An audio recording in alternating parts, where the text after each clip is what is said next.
Kita ke berita lainnya pemirsa, Badan Eksekutif Mahasiswa Persatuan Indonesia menggelar aksi demonstrasi di depan gedung KPK dan Kejagung pada Rabu malam. Aksi dilakukan untuk mendesak KPK menuntaskan penanganan kasus dugaan tindak pidana pencucian uang yang menjerat mantan Jaksa Agung Muda Tindak Pidana Khusus Febri Adriansyah.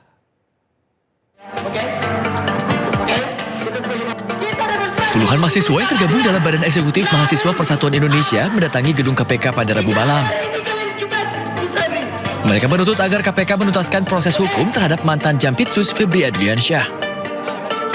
Para demonstran juga menduga adanya perlakuan istimewa dalam penegakan hukum dan mendesak agar Febri Adriansyah segera menggedakan rompi tahanan. Selain itu, Badan Eksekutif Mahasiswa Persatuan Indonesia juga menggelar aksi di depan gedung Kejaksaan Agung. Mereka mendorong pengusutan kasus kematian penjaga rumah Febri secara terbuka. Mahasiswa juga mendesak pemerintah dan DPR RI segera mengesahkan Undang-Undang Perampasan Aset. Kami membawa tuntutan yang pertama itu mendesak pemerintah DPR RI segera mengesahkan Undang-Undang Perampasan Aset. Dan yang kedua, usut tuntas kasus Febri Adriansyah. Jangan ada intervensi dalam menangani kasus tersebut. Para mahasiswa menuntut agar penanganan kasus dugaan korupsi dan tindak pidana pencucian uang yang menjerat mantan Jampitsus Febri Adriansyah dilakukan secara transparan dan tanpa intervensi.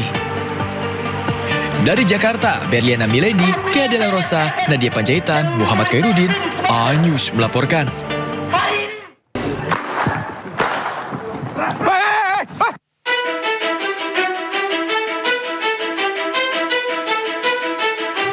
Suasana arena sabung ayam di Lorong Sakura, Kelurahan Mandonga, Kota Kendari, Sulawesi Tenggara mendadak panik.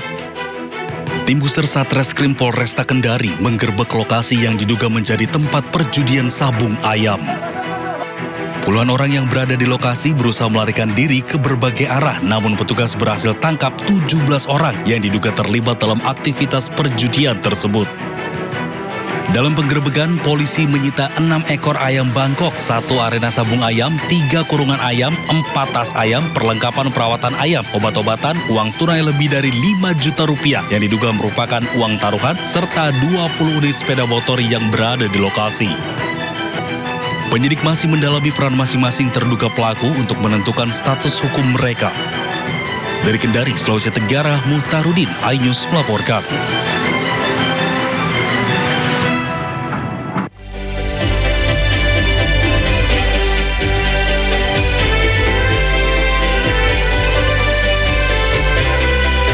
Selamat siang pemirsa, Sindosi yang kembali hadir menemani aktivitas Anda bersama saya Ari Lase. Berikut berita pilihan hari ini.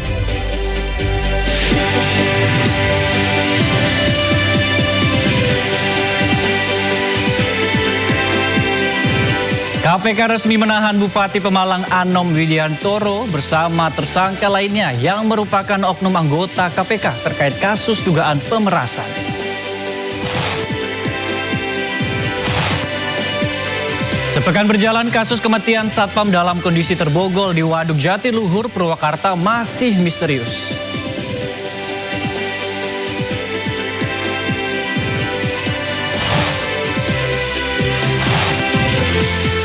Tim evakuasi masih mencari korban di reruntuhan bangunan pasca gempa besar di Kumamoto, Jepang.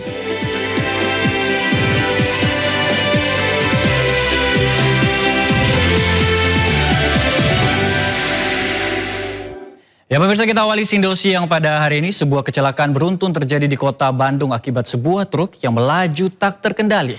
Akibatnya seorang pesepeda yang terlibat kecelakaan ini tewas di tempat. Kejadian Lui Panjang dihantam mobil LPG. Kecelakaan beruntun terjadi di Jalan Raya Lui Panjang, Kota Bandung, Jawa Barat. Sebuah truk bermuatan tabung gas diduga melaju tak terkendali yang kemudian menghantam sejumlah mobil, sepeda motor, serta seorang pesepeda sebelum akhirnya berhenti setelah menabrak beberapa kendaraan dan lapak pedagang di tepi jalan. Ditabrak ini Grab lagi parkir tadi ini aku melihat. Akibat kecelakaan ini, seorang wanita yang merupakan pengendara sepeda tewas di lokasi kejadian. Sementara satu korban lain mengalami luka parah dan langsung dievakuasi ke rumah sakit untuk mendapatkan penanganan medis. Lalu lintas dalam keadaan normal, ya. Arus lalu tidak begitu padat, keadaan normal.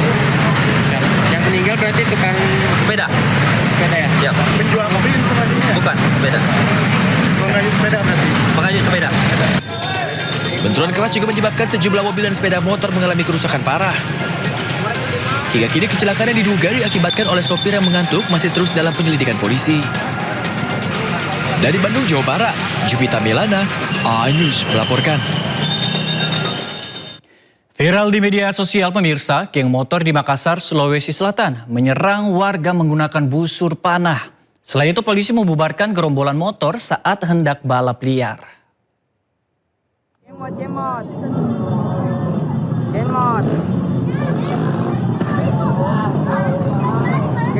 Viral di media sosial, aksi penyerangan sekelompok geng motor terhadap warga di kota Makassar, Sulawesi Selatan.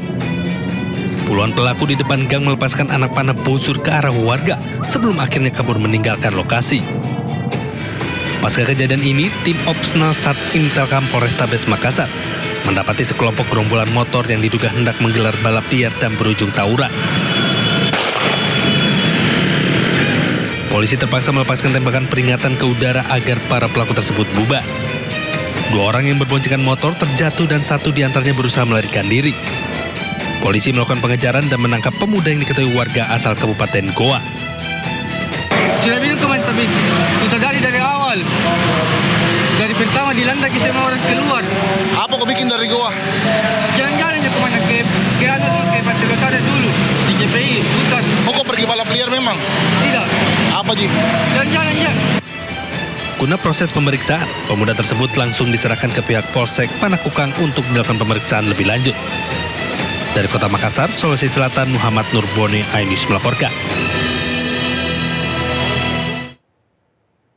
Kita ke berita lainnya pemirsa, Badan Eksekutif Mahasiswa Persatuan Indonesia menggelar aksi demonstrasi di depan gedung KPK dan Kejagung pada Rabu malam.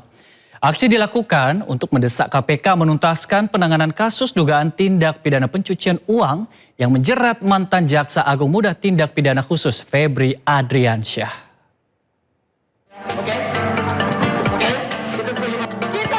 Puluhan mahasiswa yang tergabung dalam Badan Eksekutif Mahasiswa Persatuan Indonesia mendatangi gedung KPK pada Rabu malam. Mereka menuntut agar KPK menuntaskan proses hukum terhadap mantan Jampitsus Febri Adriansyah. Para demonstran juga menduga adanya perlakuan istimewa dalam penegakan hukum dan mendesak agar Febri Adriansyah segera menggedakan rompi tahanan. Selain itu, Badan Eksekutif Mahasiswa Persatuan Indonesia juga menggelar aksi di depan gedung Kejaksaan Agung. Mereka mendorong pengusutan kasus kematian penjaga rumah Febri secara terbuka. Mahasiswa juga mendesak pemerintah dan DPR RI segera mengesahkan Undang-Undang Perampasan Aset. Kami membawa tuntutan yang pertama itu mendesak pemerintah DPR RI segera mengesahkan Undang-Undang Perampasan Aset. Dan yang kedua, usut tuntas kasus Febri Adriansyah. Jangan ada intervensi dalam menangani kasus tersebut. Para mahasiswa menuntut agar penanganan kasus dugaan korupsi dan tindak pidana pencucian uang yang menjerat mantan Jampitsus Febri Adriansyah dilakukan secara transparan dan tanpa intervensi.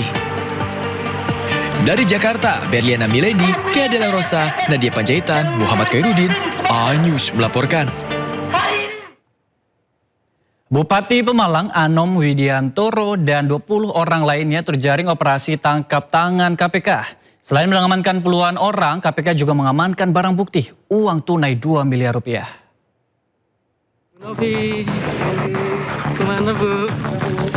KPK melakukan operasi tangkap tangan terhadap Bupati Pemalang Anom Widiantoro dan 20 orang lainnya.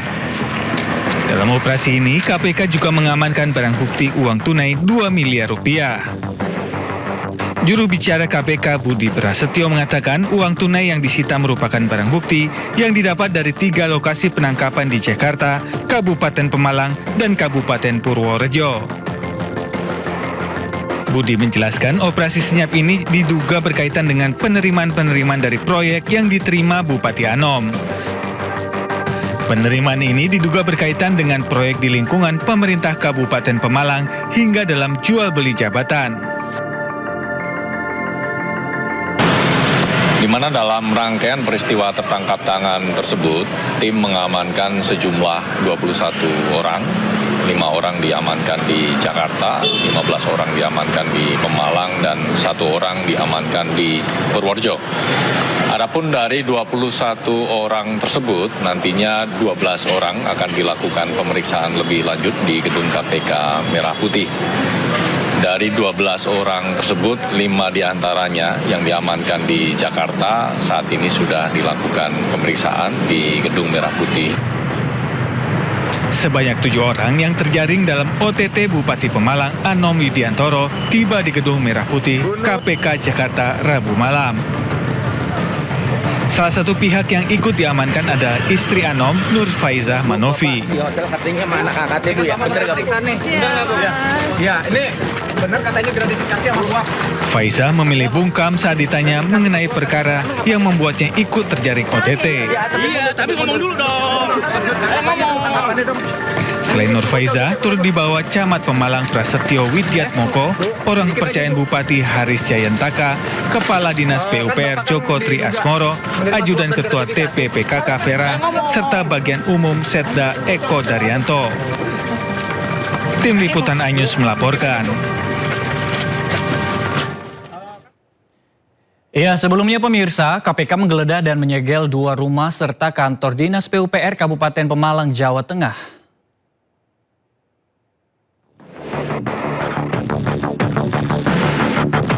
KPK menggeledah dan menyegel 2 rumah di perumahan Mutiara Residence Pemalang serta kantor Dinas PUPR Pemalang. Salah satu rumah yang disegel disebut milik seorang kontraktor berinisial O yang diduga kerabat Bupati Pemalang. Pasca OTT KPK, Pemkab Pemalang memastikan aktivitas pemerintahan dan pelayanan publik tetap berjalan normal. Pemkab Pemalang masih menunggu informasi resmi dari KPK. Pagi ini kita masih menunggu informasi yang lebih pasti begitu tentang peristiwa yang terjadi. Tapi yang paling penting kita pastikan dan kita sudah minta kepada semua jajaran untuk kegiatan rutin pelayanan kepada masyarakat untuk dipastikan tetap terus berlangsung dengan baik.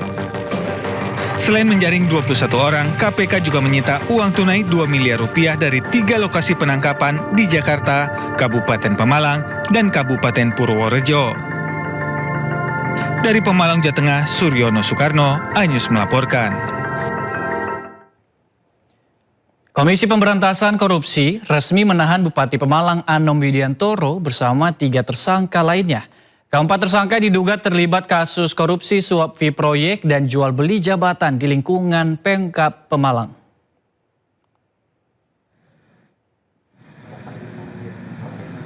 Usai menjalani pemeriksaan selama 1 kali 24 jam, Anom Widiantoro keluar dari ruang pemeriksaan KPK. Dengan mengenakan rompi tahanan oranye khas KPK, Anom digiring petugas menuju mobil tahanan. Anom menyampaikan permohonan maaf kepada masyarakat Pemalang atas kasus yang menjeratnya. Namun Anom membantah melakukan jual beli jabatan. Sementara 3 tersangka lainnya yang diduga anggota KPK memilih diam dan langsung masuk ke dalam mobil tahanan. Yang pertama yaitu terkait dengan dugaan tindak pidana korupsi pemerasan yang dilakukan oleh Bupati Pemalang kepada para jajaran di bawahnya dan juga para pihak swasta. Klaster kedua, yakni terkait dengan dugaan tindak pidana korupsi pemerasan yang dilakukan oleh oknum KPK kepada Bupati Pemalang. Atas 2 klaster penyidikan tersebut, berdasarkan kecukupan alat bukti yang sah, penyidik kemudian telah menetapkan 4 orang sebagai tersangka. Dalam kesempatan ini KPK sekaligus menegaskan bahwa setiap penanganan perkara yang KPK lakukan dilakukan secara objektif, transparan dan akuntabel, termasuk apabila perkara itu juga melibatkan oknum KPK itu sendiri. Dan untuk mengetahui informasi terkini terkait OTT Bupati Pemalang, ada rekan Ismalia Meidasari dan juru kamera Laksana yang kini berada di gedung KPK Jakarta. Ya, selamat siang Ismalia, silakan dengan laporannya. Ya Ardi, untuk dugaan kasus pemerasan di Pemkab Pemalang, tadi pagi dari gedung KPK ini sudah keluar 4 orang tersangka, karena memang KPK sudah menetapkan 4 orang tersangka. Ini terdiri dari bupati dan juga pihak swasta. Tadi keempat tersangka ini keluar menggunakan pastinya dengan rompi orange dan keluar dari gedung merah putih KPK ini sekitar pukul 8.30. Namun sebelumnya ada juga 21 orang yang memang sudah diperiksa terkait operasi tangkap tangan yang dilakukan pada Rabu kemarin. Ini dari 21 tersebut ada 3 daerah yang memang dilakukan penangkapan, yakni di Jakarta, Pemalang dan juga Borjo. Selain itu juga istri dari Bupati Pemalang ini juga turut diperiksa, namun juga sudah keluar gedung KPK pukul 6 pagi tadi. Dan Ardi, selain memeriksa 21 orang, ini kemarin KPK juga menyita sejumlah uang tunai sejumlah 2 miliar. Namun tadi ketika kami menanyakan apakah ada alat bukti tambahan, jadi juru bicara KPK Budi Prasetyo menyampaikan bahwa ada juga dokumen dan juga alat elektronik yang turut juga diamankan, nantinya akan diekstrasi lalu akan dilakukan pemeriksaan karena memang kasus ini sudah masuk ke dalam tahap penyidikan. Dan untuk selengkapnya nanti kami akan mendengarkan sama-sama mendengarkan konferensi pers yang akan dilakukan KPK pada siang nanti. Nantinya akan kami kabarkan kembali kepada Ardi dan juga pemirsa. Iya, Ismailia, tadi sebelumnya dikatakan bahwa ada dari pihak KPK yang terjerat kasus ini. Apakah sudah ada konfirmasi langsung dari pihak KPK? Ya, dari pihak KPK sendiri ini tadi kami menanyakan dan membenarkan, namun pihak tersebut adalah pihak yang sebelumnya memang diperbantukan seperti itu. Namun untuk lebih jelasnya dari pihak KPK nanti akan menyampaikan di konferensi pers nanti siang yang akan dilaksanakan di Gedung Merah Putih KPK. Ardi.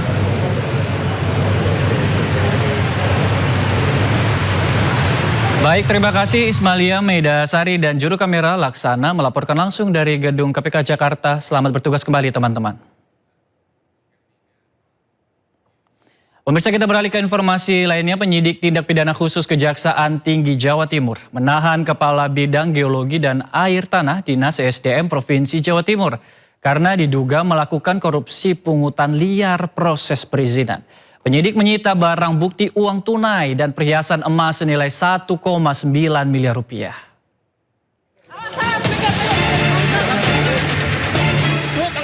ED Kepala Bidang Geologi dan Air Tanah Dinas Energi dan Sumber Daya Mineral Provinsi Jawa Timur langsung dijebloskan ke tahanan Kejaksaan Jawa Timur pada Selasa malam. Usai ditetapkan sebagai tersangka dugaan korupsi pungutan liar proses perizinan. ED merupakan tersangka keempat, selain mantan Kepala ESDM dan 2 pejabat lainnya yang telah ditetapkan sebagai tersangka beberapa waktu lalu. Aspidsus Kejati Jatim mengungkapkan bahwa peran ED menyalahgunakan wewenang dengan meminta sejumlah uang kepada pemohon izin di luar ketentuan terkait pemanfaatan air dan tanah dengan nilai total mencapai miliaran rupiah. Tersangka ED memerintahkan tersangka H selaku ketua tim kerja pengusahaan air tanah meminta sejumlah uang yang tidak sesuai dengan ketentuan atau pungutan liar pada 217 pemohon izin. Dari tangan tersangka ED, penyidik menyita barang bukti uang tunai dan perhiasan emas senilai 1,9 miliar rupiah. ED ditahan di Rutan Kelas 1 Surabaya Cabang Kejati Jatim selama 20 hari ke depan guna proses penyidikan. Dari Surabaya, Jawa Timur, Hari Tambayong, iNews melaporkan. Pemirsa, sidang kasus dugaan pencemaran nama baik dan fitnah ijazah Jokowi yang menjerat Dr. Tifa bakal berlanjut. Kejaksaan Tinggi DKI Jakarta melimpahkan ulang berkas perkara ke Pengadilan Negeri Jakarta Timur setelah memperbaiki dakwaan.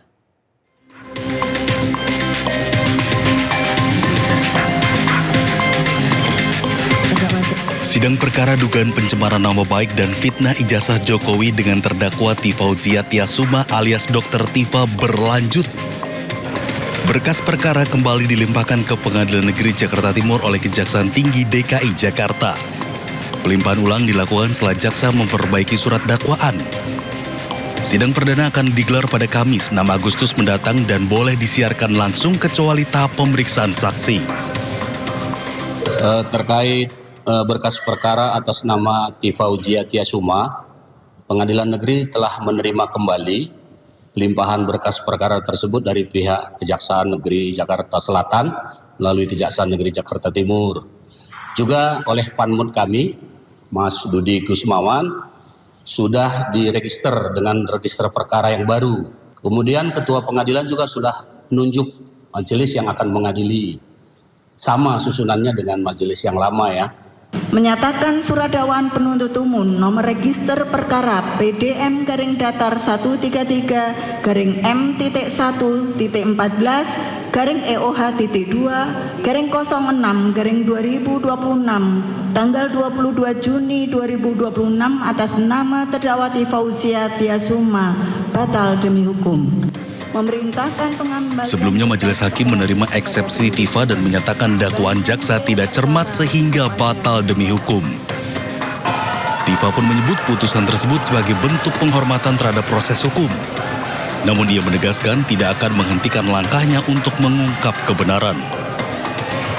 Percayalah bahwa keputusan dari majelis hakim pada hari ini untuk menerima eksepsi kami tidak menyurutkan langkah saya, tidak menyurutkan langkah kami untuk terus memperjuangkan kebenaran. Kini setelah adanya revisi dakwaan dari jaksa, Tifa dan tim pun kembali bersiap menghadapi sidang. Dari Jakarta, tim liputan iNews melaporkan. Dokter Tifa, dokter, izin dokter. Sementara itu tersangka dugaan fitnah ijazah Jokowi Roy Suryo mengajukan pra-peradilan ketiga terkait ganti rugi imbas dari penangkapan dan penahanan yang dinilai tidak sah. Roy Suryo meminta ganti kerugian dengan total 206 juta rupiah. Sidang pra-peradilan ketiga Roy Suryo digelar di Pengadilan Negeri Jakarta Selatan pada Rabu siang. Dalam permohonannya, Roy Suryo mengaku mengalami kerugian material dan imaterial imbas upaya paksa penangkapan dan penahanan terhadap dirinya. Jika dirincikan, dalam permohonannya kerugian material yang dialami Roy Suryo sebesar 106 juta rupiah, sedangkan kerugian imaterial sebesar 100 juta rupiah. Dan jika ditotal, Roy Suryo meminta ganti kerugian dengan total 206 juta rupiah.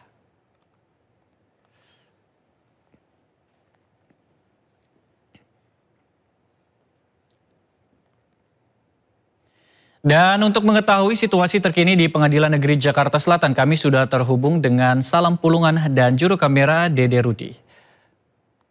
Selamat siang Salam, apa hasil dari sidang pra-peradilan Roy Suryo pada hari ini?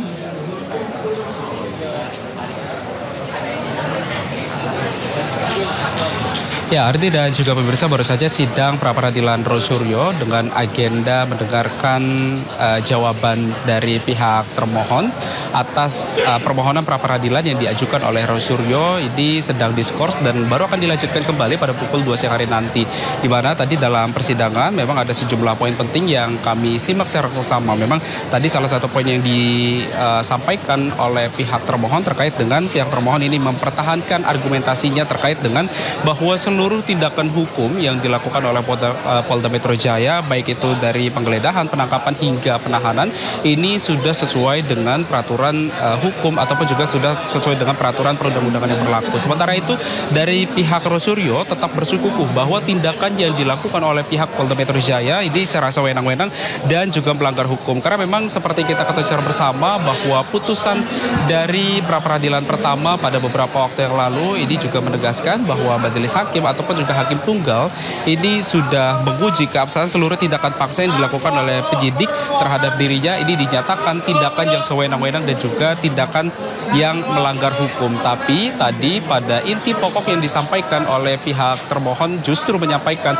bahwa seluruh tindakan tadi seperti penangkapan, penggeledahan dan juga penahanan ini sudah sesuai dengan peraturan yang berlaku. Dan memang ini terjadi adanya perbedaan pendapat antara kubu dari Roy Suryo maupun juga kubu dari pihak termohon yakni dari Polda Metro Jaya. Dan juga dapat kami informasikan juga bahwa tadi selain mempersoalkan keabsahan proses dari hukum, Roy Suryo juga juga mengajukan ganti rugi, mulai dari ganti rugi material dan juga imaterial, di mana tadi juga sempat disampaikan bahwa untuk kerugian dari material sendiri ini disampaikan kurang lebih 206 juta rupiah yang nantinya uang tersebut akan didonasikan kepada lembaga sosial kemasyarakatan. Dan memang dapat kami informasikan juga bahwa nantinya pada pukul 2 siang hari nanti akan dilanjutkan kembali dengan sidang pra-peradilan yang pada pagi hari tadi, yang memang nantinya akan dilanjutkan di ruang sidang yang berbeda, karena memang pada ruang sidang pada pagi hari tadi ini kondisinya ataupun juga ruangannya cukup sempit, sehingga ini dari kubu Roy Suryo maupun juga dari kubu termohon begitu ingin meminta adanya pergantian ruangan, sehingga nantinya ini bisa mengeksplor lebih jauh terkait dengan jawaban dari pihak termohon nantinya. Kita akan tunggu secara seksama bagaimana nantinya untuk lanjutan dari sidang pra-peradilan Roy Suryo pada pukul 2 siang hari nanti. Ardi. Baik, terima kasih Salam Pulungan dan juru kamera Dede Rudi melaporkan langsung dari Pengadilan Negeri Jakarta Selatan. Selamat bertugas kembali teman-teman.